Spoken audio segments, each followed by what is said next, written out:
They haven't run the movie yet? The fuck, I was just here 90 minutes ago and it hasn't played? Yeah, they just been waiting for you. God damn! Hey, there's a lot of traffic out there. Somebody just told me that the film... Hi. The film's Hi, here. Matt. Hi Lars. How are you? I'm good. The film's normally here, the volume's like 110 dBs, and sometimes they peaks. That was like 125 for most of the film. Like it should be. Like it fucking should be, right?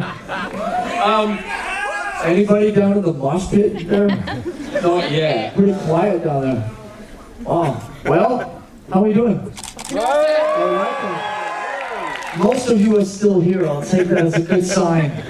Okay then. In a minute we're going to put some questions out to the audience, but I'm going to ask you a couple questions. What's in the bag? What's in the bag? What's in the bag? What's in the fucking bag?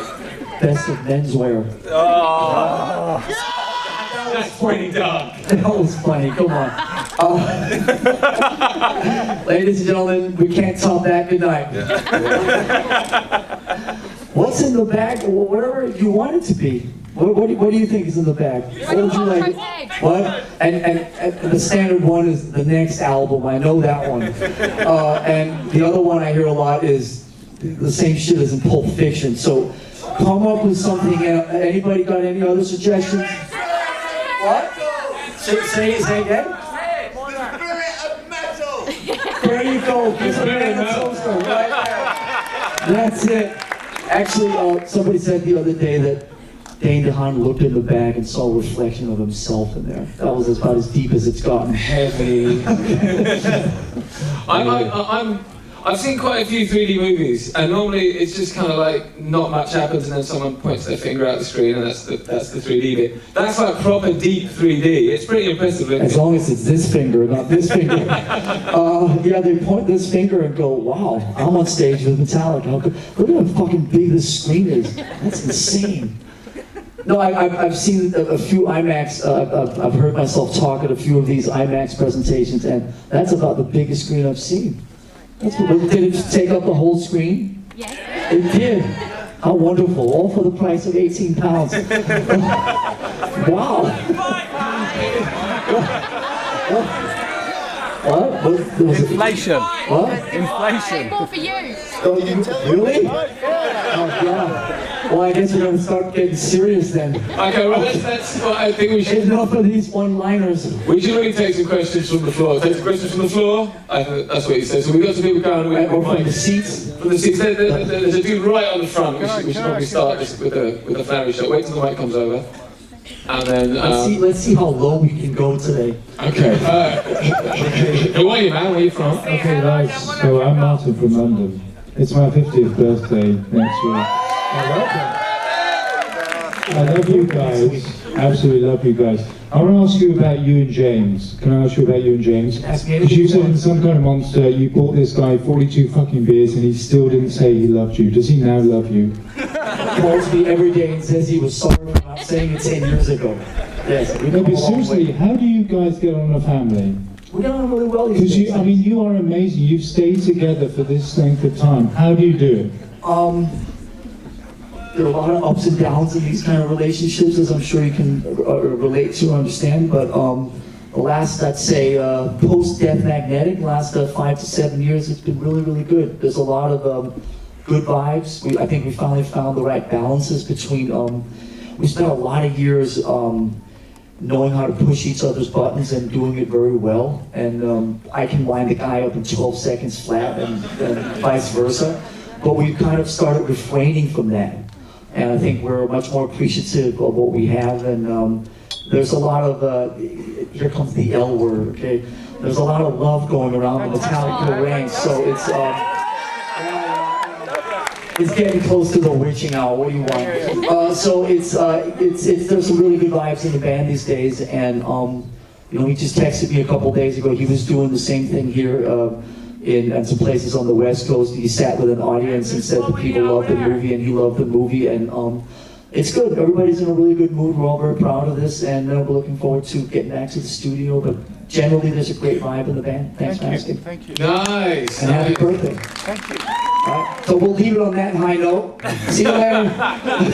Let's have another. Could we take it over to the front? There's a lady there. What's your name? Where are you from? What's your question? I'm Shiv from London.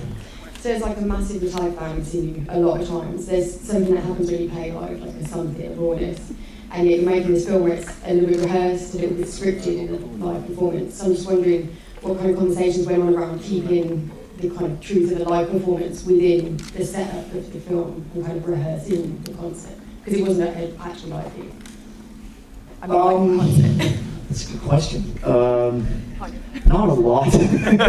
We don't talk at that level. I mean, obviously, everybody sort of knows their way around a live gig. The biggest difference between this stage and the previous live, escapades was that this stage was built just for this tour, and there was no tour.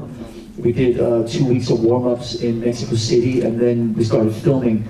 So I think there's a little bit of unfamiliarity. If you watch like gig 150 on a tour, people have a tendency to sort of go to the same places during the same songs, and you kind of fall into that kind of autopilot stuff.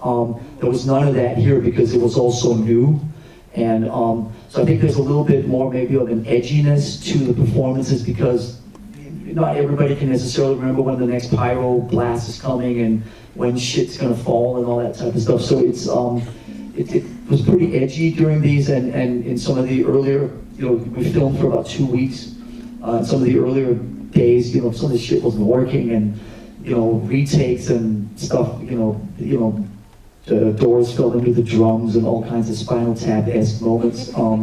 But I think it adds a kind of an authenticity and an energy to the film that makes it a little more real rather than now we've done 150 shows and we sort of know exactly what we're doing all the time.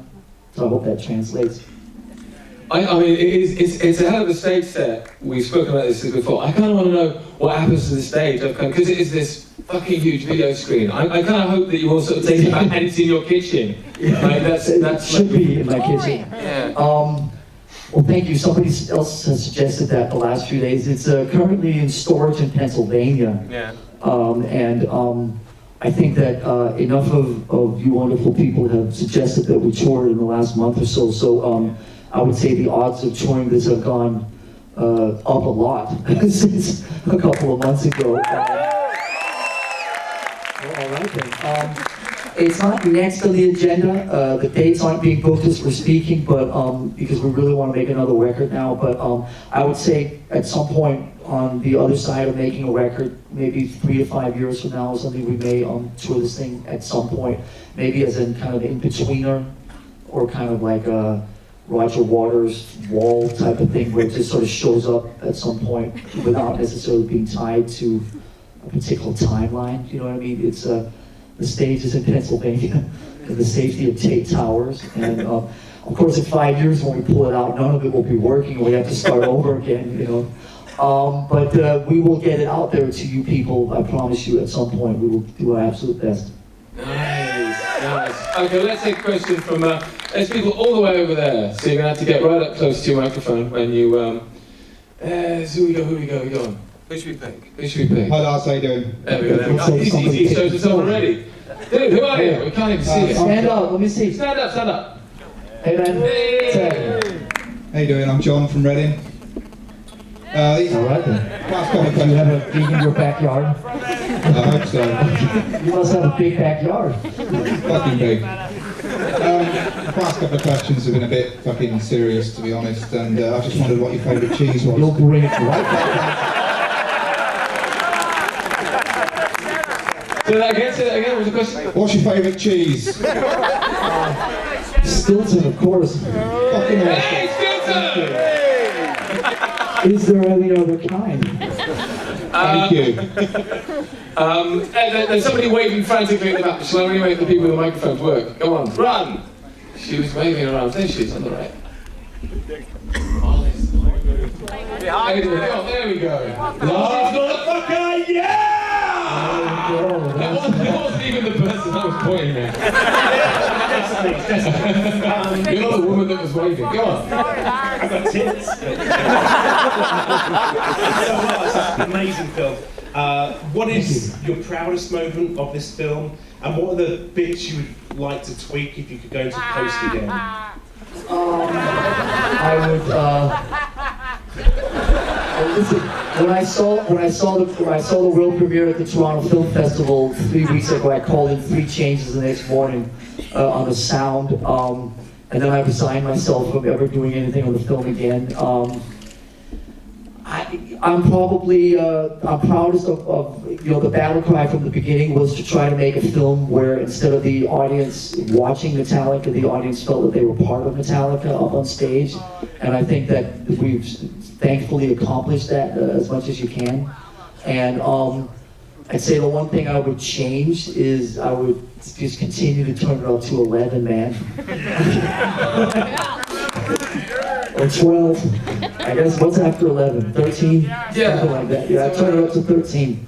I want to ask you about, you saw that matter of fact when the electric chair comes down and you've got, they're called Tesla coils. Tesla coils. Which is, it's like real lightning, that's not like a computer Tesla face. coils, yes. And somebody, we were doing one of these the other day, was just like, how I'm not quite sure where they were from. How does it feel to be playing under giant testicles? And he was like, And I said, it's hairy. And I don't think I can top that answer. but it was, I mean, those, if you watch the kind of making of sort of video that's up on the Metallica website, there's the guys that make this giant sort of light machine, they're going, yeah, there's like a zone of death near that machine. Yes. It must have been quite scary playing under the giant testicles. It's always scary being close to testicles of that size. Especially when you're beneath them, of course.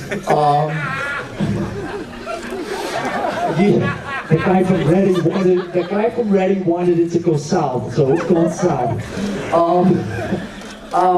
It's pretty crazy. I mean, those things are fucking insane, and there's a lot of electricity, and if one of those zaps you, you're brown bread, as they say here. So it's pretty cool, but it's also, without sounding too silly, it's kind of what should we say, electrifying to play under that. No, because it's sort of like, talk about being in the moment.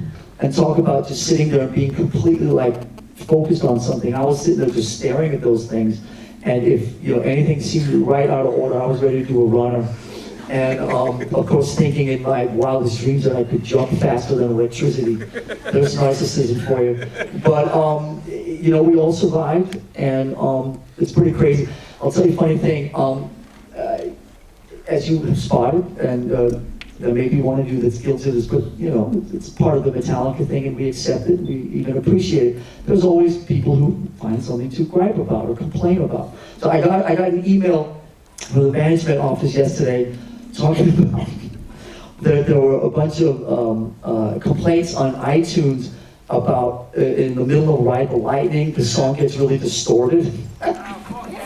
And people wanted a refund. And we were saying, does the word live Tesla coils have anything to do with that, maybe? So there's always somebody who finds an angle that you can't think about, but obviously these good people hadn't seen the movie, so they didn't understand that for 2 minutes of Ride the Lightning, it's actually live Tesla coils that you're hearing. It's not your stereo that's distorting. But there's always somebody who finds something that you didn't expect. That was yesterday's fun email exchange. There's a gentleman who's very, very quick off the mark there, straight ahead. Down this. Oh yeah, okay, give it What a about the lady over there who's waiting? They're paying no attention. Where is she? Okay, to speak. Hey. Hello, my name is John. Hey, I'm John. from Central London. I just want to say about the film. I thought it was really, absolutely very brilliant. Inevitably, there's going to be the DVD release coming out at some point soon within the next few months. So regarding that, will there be a chance that the bonus material might be one of the entire concert, so to speak, like with the Iron Maiden film a few years back, which Flight 666, the second disc in it was the entire concert. Would it be something like that, for example? Because there was so much That good is stuff. very well within the range of possibilities, my friend. Obviously, the more student you may have noticed, there are a few songs missing. Sad but True, Fade to Black. Anybody else? Spot the missing song. Spot the missing song. Sanitarium, somebody said. Seek and Destroy. Okay, there you go. So yes, we will definitely be at some point sooner rather than later sharing all the missing tracks with you. There's actually there's another thing I can tell you, that there will be a full concert version of the movie at some point, and there will be actually the opposite of a full concert version. There will be a no concert version. There will be a short 25-minute film that just follows Tripp's escapades with absolutely no Metallica for the people that really want to see that. Like, say, the band members that are sick of looking at themselves. So there are lots of variations coming out of this film at some point next year, and I hope you like it. Oh, that would be good for me, because I mean, 5 years for the actual show to come over here, quite a wait. You know what? We're doing our best, as we always are. How about the waving lady? Yeah, where's the waving lady? Where's the waving lady? Come on. Oh, she turned into a stately man. Again. Okay. Hi Lars, this is I know you, John, also. Hi Lars, this is Sabri from Tunisia. I was wondering, over the next probably couple of years, are we more likely to see Through the Never Part 2 or some kind of Monster Part 2? I think that it's time to make a record, my friend. And so I think that... Okay, well, it's that way. So I think the next thing we're going to do is jump headfirst into the studio. We have a lot of really cool experiences from the last couple of years to reinvigorate us and inspire us. But it's been 4 or 5 years since the last record. It's time to make another record. On the other side of that, movies, stages, festivals, tours, we'll figure it all out one bit at a time. I'd say Metallica's biggest enemy generally is the lack of time. We put an application in for 28-hour days, but we haven't heard back yet. So we're still stuck with 24, and we do what we can. But you know, I've learned to say never. So, but I don't think right now it's just about getting back to the studio, making another record, and maybe there'll be another movie at some point down the line. But it's not imminent. Fear not. But the machine rolls on. The machine rolls on. There's no sign of stopping. No, I mean it's no. We're in full force, and we've got a lot of stuff to do, and we're ready to go. We just need to stop talking about this movie and get the fuck back to the studio. I got 2 more weeks of this, and then I'm done, thankfully. So sometime in probably November, December, we'll start cracking on. December, awesome. Okay, let's have a look. See, there's somebody else waving. Okay, the waiver. Just find a waiver. All the way over there. We respond to waves. Yeah. I can't even tell who they're doing. Here we go. Lady. A lady. Yes. Yay! I'm the waiver. My name is Bryony, I'm from London.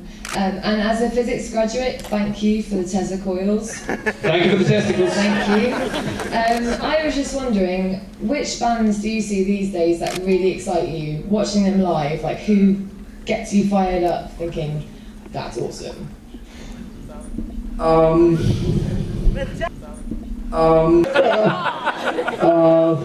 That's a great question. I saw Black Sabbath about a month ago, which was awesome. Ozzy, Tony, Geezer, they were in fine form, and Tommy, I believe, is the drummer, did not do a bad job, so let's not be disrespectful to him. So that was cool. Who else have I seen? Who? The Sword, Blue. Yes, we talked about The Sword. I was trying to think of somebody else, but because I get sick of hearing myself say The Sword. But I did see The Sword indoors 6-9 months ago, and they were fantastic as usual. Slayer, I have not seen for some time. I saw I saw Rage Against the Machine in LA about I guess it's 2 years ago. Seeing Rage Against the Machine is the most awesome live experience because it's just becomes this thing where like 60,000 people are completely united, and the audience and the band, and you know, at the end when 60,000 people go, fuck you, I won't do what you tell me, it's just the most awesome thing to experience. I've seen Rage 3 or 4 times since they started playing again in the last 5 years, and it always blows my mind. Thanks for asking. Okay, someone's got like a flag. You see the flag? A flag, that's a Polish flag. Yeah, we've got a No, that's not a Polish flag. It looked like a Polish flag. It isn't a Polish flag. with Metallica in the middle. Okay. Did I blow my international diplomacy? Is it a Polish flag? Yes, it is. Oh, all right. Lars wins the toaster. Thank you. First of all, I just want to say thank you very much for making this evening even more special. And I promised someone from Warsaw, if I get opportunity to speak to you, I say hello from them to you. You know them. It's a Peter and Kasia, the crazy front rowers. They're everywhere. So, Well aware of them. Give them my best. I'm right up there with Blue all the time. just really quickly, you know this cool puppet from a movie? Actually, a very distinguished little creature. Would you consider to make it into like collectible items available? I'm sorry, can you say that again? You know this little puppet? Puppet. Make it collect. You know what? That's a fine idea. That's actually not one I've heard yet. I'm sure Toby, who runs the Met Club store, will eventually get around to something like that. I suggested. Somebody talked to me a couple of weeks ago about copying Tripp's leather jacket. You know, like the one that he's wearing, but not sort of like a $29 one, but make like an actual, real authentic, really super cool next level biker jacket. So thank you. Maybe we'll throw a puppet in there too at some point. How big should it be? Like size, like Lars size? That's not very big. Yeah, let's aim a little higher than that, shall we? Nice one. Pint size. Okay, should we go standing up right at the back? Come on, work for it, microphone people, work for it. God, I love being here. I do the long story, didn't I? Hey, Hey, it's microphone. Hey, that's weird. Hey, Lars, I'm Alexander. Going back to the film, the concept of right. Okay, one word at a time. How did you go with the concept? What's the concept behind the fan and the guy who's in the film and you guys in the music and what have you? Or why do it in the first place? Because you're not fans part of it and what have you. You know, what was it? That question a little bit. Why did you do it? Why did you bother? What's it about? What happens? You know what? I'm still asking myself that every day. I have no fucking answers. I only have questions too. I mean, you said part of it is because you've been going for a long time. You've achieved so much. You've broken down so many barriers and done what rock bands haven't done before. This is about keeping you interested, keeping you excited. I think, increasingly. I think 32 years into whatever it is we're doing, we just try to find different ways to communicate with our fans and different ways to express ourselves. I don't think that for us in 2013, it's not limited to sort of just through records every couple, 3-5 years. So we just try to find different ways of communicating. Was it something I said? Oh, you go. Nice, thanks for coming. Yeah, who sticks around for Q&A? They just go, bored. I'm going. It's only Lars. Matt, we're going to step it up a little bit here. More questions about cheese. Right, okay, run, corner, right in the corner. Run with the mic, over there, dude over there, waving his hands, go on. Maybe it's just the last train. This better be. I mean, no, it was just you and me talking here for hours, everyone gone. Hey, cheese questions. Hey, man. First of all, I'm a really big fan. Growing up with you is just amazing. One question. Growing up as a band, you and the original band, who was your biggest influence to start, rocking, you know? When I was a wee lad, as you say, in Copenhagen in the early 70s, my dad took me to see Deep Purple. Yay! Yes. And I was pretty fucking mesmerized by that. I was 10 years old, and I went and bought Deep Purple record the next day, and Deep Purple is it wasn't Black Knight, it was Fireball. And should we continue this over at the pub?